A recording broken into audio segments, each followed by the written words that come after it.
આપણી સાથે છે અરુણાબેન. અરુણાબેન, શું તકલીફ હતી બેન આપણને?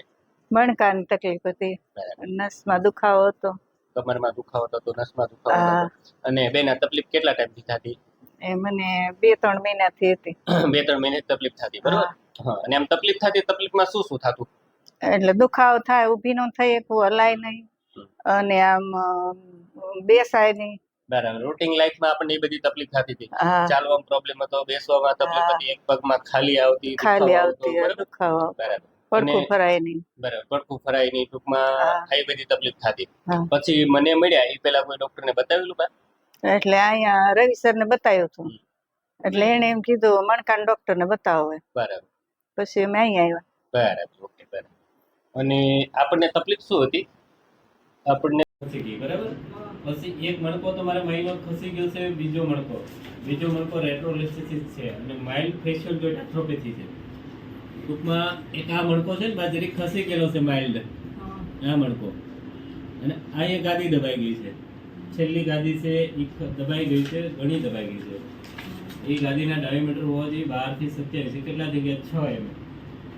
એટલે એટલું ત્યાં કમ્પ્રેશન છે. તમને લેગમાં તકલીફ અત્યારે ઓછી આવશે. આ શીખેલી ગાદી છે, દેખાય એમ થાય શીખ્યો છે, દેખાય. આ થોડો અંદરની સાઈડ આ મણકો આવતો હોય છે, થોડો માઇનો, બરાબર. રેટ્રોલિસિસ છે. ઓલમોસ્ટ બધાને મણકા ખસે, પણ એન્ટ્રોલિસિસ હોય. તમારે વિરુદ્ધ દિશા N5S1 છેલ્લી ગાદી, બરાબર. તકલીફ અહીંયા L5S1 એક ગાદી, આપણી આ છેલ્લી ગાદી છે ને, ગાદી ખસી ગઈ, દબાઈ ગઈ હતી. ટૂંકમાં દબાઈને આપણી આ છેલ્લી નસ આવે ને, પગની નસ, સાયટિક નવ આપણી ટૂંકમાં જે પગમાં ટ્રાવેલ કરે, બરાબર. આ ગાદી આપણી નસ દબાવી દીધી હતી. મૂળ તકલીફ આપણને ગાદીની હતી.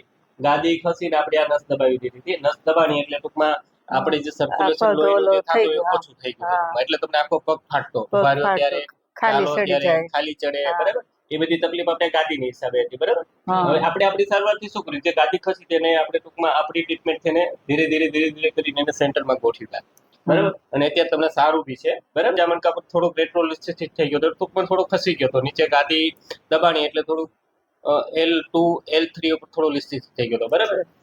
અને અત્યારે ઘણું બધું સારું છે. અને L5S1 ના ડાયોમીટર હોવા જોઈએ 12 mm થી 27 mm. આપડા કેટલા થઈ ગયા હતા? 6 mm. બરાબર, 6 mm હતા. એટલો ટૂંકમાં નસનો રસ્તો સાંકડો થઈ ગયો હતો. એટલી ગાદી ખસીને એટલી નસ દબાવી દીધી હતી, બરાબર. એટલે ટૂંકમાં આપણી ગાદી ગોઠવી એટલે નસનો રસ્તો આપોઆપ થઈ ગયો, બરાબર. અને સારું છે. અને આજે લગભગ આપણે તમને 5મું સિટિંગ આપ્યું બા, બરાબર. અને અરુણાબેન હવે કેમ છે?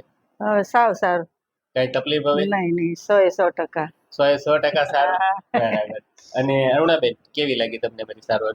બહુ સારી લાગી. હવે અમને આહાર થઈ ગયો એટલે બિચારી મોકલશું. ના, બરાબર. અને તમારી જેવી તકલીફ વાળા પેશન્ટ હોય બા, ગાદી ખસી ગઈ હોય, મણકો ખસી ગયો હોય, નસ દબાતી હોય, બરાબર, તો આ વિડીયો મારફત તમે એમને શું કહો અમારી સારવાર બાબત?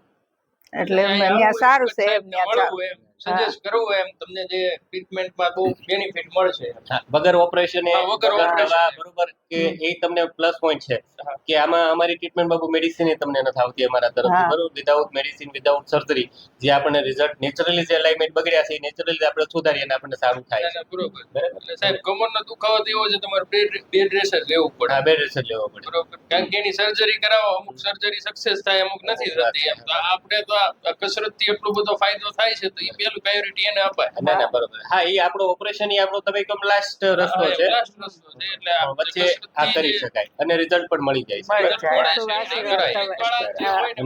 વિડીયો મારફત એ જ કહેવાનું કે એક વખત સાહેબની મુલાકાત લ્યો તો ફેરફાર 10% પહેલીથી જ ફેરફાર પડી જશે. પહેલી આપણે શું પહેલી ટ્રીટમેન્ટ ને આપણ 50% પડી ગયો છે, 50% પહેલે સિટિંગ થી રાહત થતી, 50% થઈ ગયો.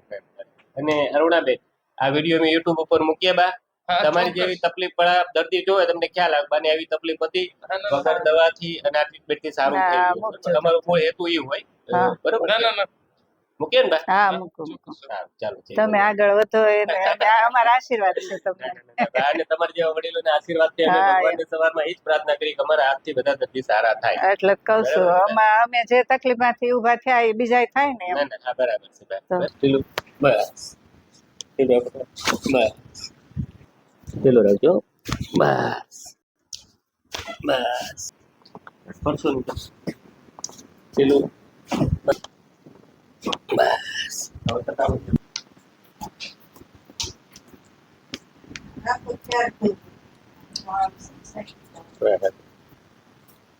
ઢીલું બસ ઢીલું બસ કરો છો સીધો રાખજો બસ બસ છોડો છોડો છોડો